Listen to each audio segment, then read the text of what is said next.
Hi friends, welcome back to our channel. So ఇక్కడ వచ్చేసరికి లంచ్లోకి నేను ఎగ్ ఫ్రై చేస్తున్నాను. సో ఎగ్ ఫ్రై కోసం ఫస్ట్ పొయ్యి మీద బాండి పెట్టేసుకొని పోపు గింజలు, ఆనియన్స్, పచ్చిమిర్చి, కరివేపాకు అనేది యాడ్ చేస్తున్నాను. సో వీటన్నిటిని బాగా మిక్స్ చేసుకోవాలి. సో దీంతోపాటు నేను కొంచెం పసుపు అండ్ ఉప్పు కూడా యాడ్ చేశాను.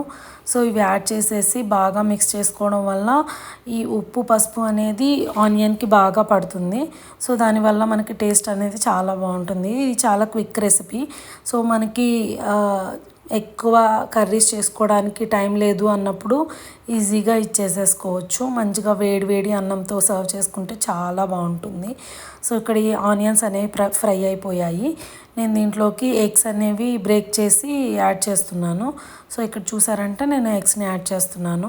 సో వన్స్ నాకు కావాల్సినన్ని ఎగ్స్ అనేవి యాడ్ చేసుకున్న తర్వాత లైట్గా మనకి ఈ ఆనియన్ అండ్ ఎగ్ మిక్స్ అయ్యేలాగా ఒకసారి కలుపుకోవాలి.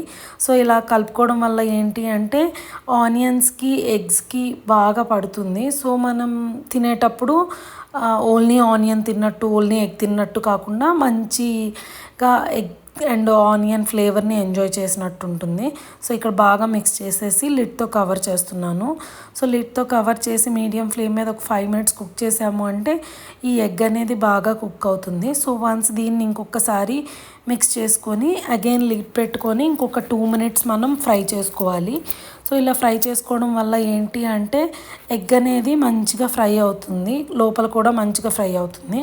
సో ఇక్కడ చూసామంటే ఎగ్ బాగా ఫ్రై అయింది. సో ఇక్కడ కలుపుతున్నాను. సో వన్స్ ఇలా ఫ్రై అయిన తర్వాత మనం సాల్ట్ అండ్ కారంని అడ్జస్ట్ చేసుకోవచ్చు. సో ఇక్కడ నేను కారం అనేది యాడ్ చేస్తున్నాను.